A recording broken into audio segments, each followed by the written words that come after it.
strikes, strikes and more strikes. The Transport Secretary, Mark Harper, says the RMT's decision to reject an improved pay offer by 8% over 2 years is, in quotes, incredibly disappointing and unfair to the public. Today is the last chance for a deal to be reached to prevent a week of strike action in the lead up to Christmas. At the same time, the NHS faces more industrial unrest in the new year. The General Secretary of Unison, Christina McAnea, dismissed the government's initial offer of a 2% pay rise as, in quotes, ludicrous. Joining me now is commentator and broadcaster James Melville. James, so it's looking particularly difficult for the government right now. The RMT has yet again rejected what seems to be a pretty reasonable pay offer.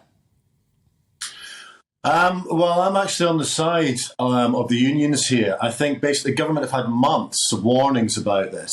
And they haven't done anything about it. And now we're heading into strikes. I mean, on so many different issues, the government have been asleep at the wheel. And we as taxpayers need to ask, what are our taxes being spent on? They should be spent on public service workers getting fair settlements, in particular when inflation is going through the roof, and also facilities and services generally. And we're not getting that. We also need to question about where the government is spending their money generally on things like HS2, the failed PPE schemes in terms of billions of pounds there, tax havens in terms of tax avoidance. There's so much wastage in our tax money. And I think basically there is a point in terms of public sector workers because the money that they're currently getting in real terms and the offers from the government are still below inflation.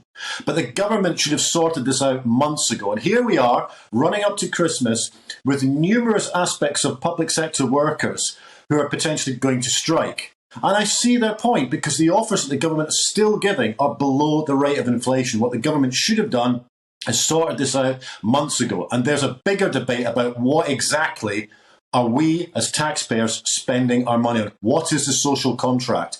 And there needs to be almost like a review of government spending across the board, in particular fair settlements for public sector workers and also public sector services as well.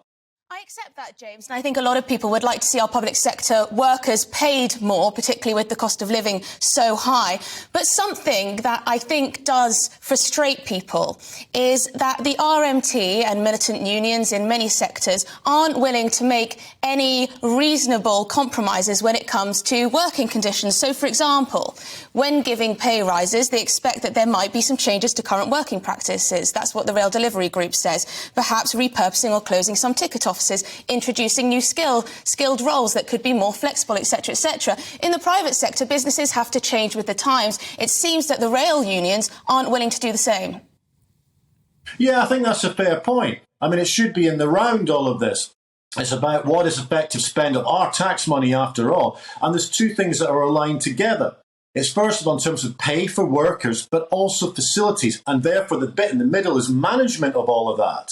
So if you look at, even if you talk about NHS in crisis, it's all different aspects to that. It's about staffing levels, it's about pay, it's about facilities as well. But that's a combination in terms of financial settlement from government, but also management within those public sectors as well. So I think the public have a lot of sympathy with public sector workers, understand the role they have in society. But there is a big question mark generally in a broader debate about financing, but also management structures within the sectors of those public sectors as well. And I think that's something that's a broader debate.